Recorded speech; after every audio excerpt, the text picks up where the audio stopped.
Happy Juneteenth. I wanted to carve out some time to talk a little bit to whoever has a moment to listen or hear my perspective. The question on this Juneteenth, since it's a celebratory day of freedom, is can you be free without financial freedom? Are you able to have freedom without having financial freedom?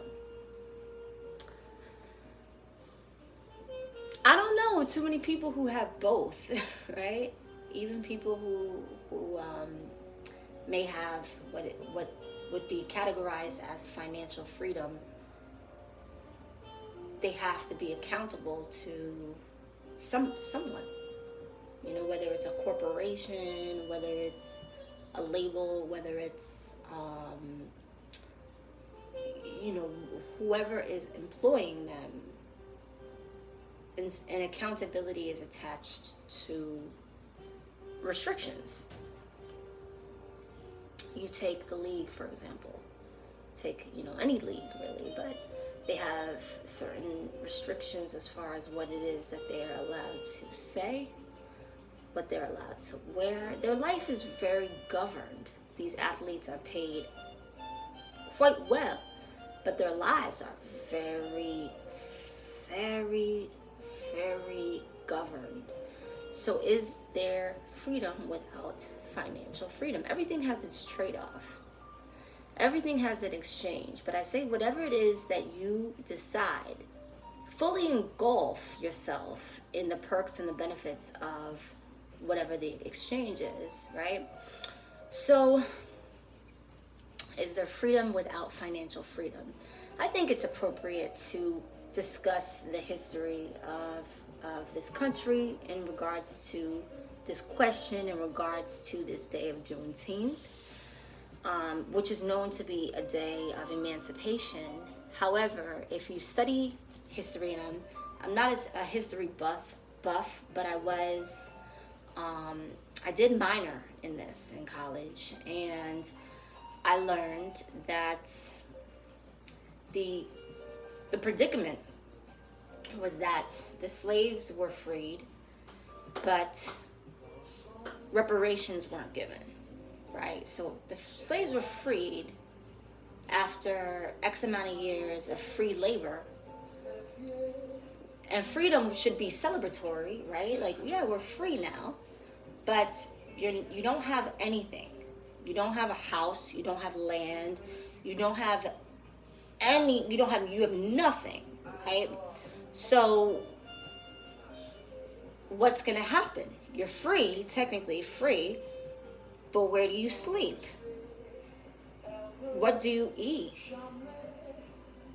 Right? What do you wear? How do you educate yourself? How do you live? How do you survive? So directly, almost simultaneously, when Juneteenth happened, these laws came about. And the law was that a lot of things were prohibited, a lot of things were considered illegal, and that included loitering. And so you have a bunch of people who are technically free, but they made loitering a crime. Now, I've used you for free labor for X amount of years. You have absolutely nothing, no place to stay, because attached to the free labor was housing quarters, was food and things like that, but you have absolutely nothing. Where are you going to go? And then I make loitering a crime, meaning that you have no place to go. I know this. You have no money, you have no land, no property, nothing. But now, if you stand around, what else can you do, right? You go to jail. Now, the question is, what else can you do? You can come back to me as the former owner of you, right? Because now I know that it's officially illegal to own you. But I know you have nothing. So you can come back to me and basically sharecrop, basically do the identical thing that you were enslaved to do. and I can go ahead and offer you what it is that I had given you formerly, which is a place to live and some food to eat. So officially, you're not a slave, but you're doing the identical thing that you did prior to your emancipation.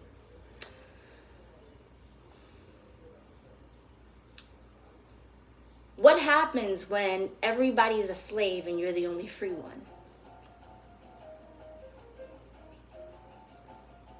Everyone around you is enslaved and you're the only person that's free. What's going to happen?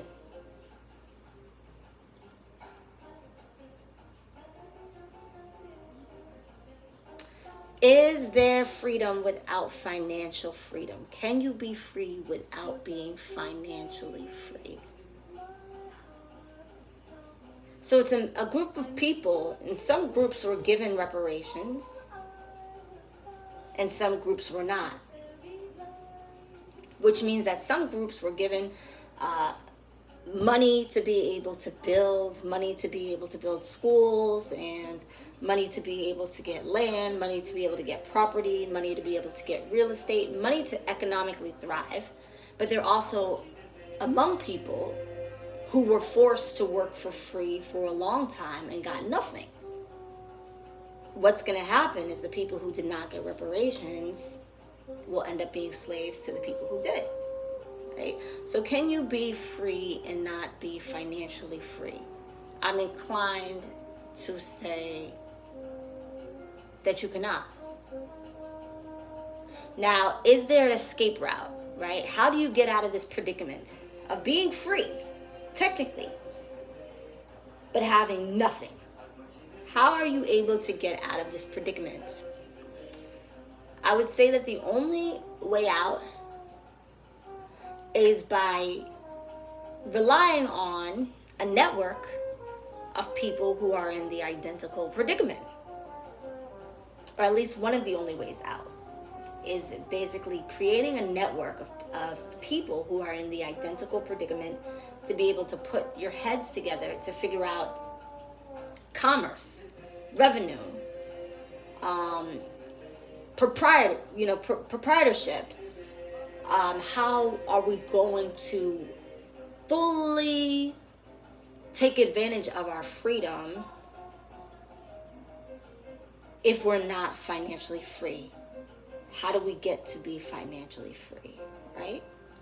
I think if enough people put their heads together in their will, right? Because some people, I'm not here to dictate to somebody to say, you shouldn't be cool with being a high-paid slave. That's not really my say. You should be cool with whatever it is that you're cool with, right? That's your life. But just know that there are people who are not cool with being a slave, period, even a high-paid one. So those who that's their mentality have to begin to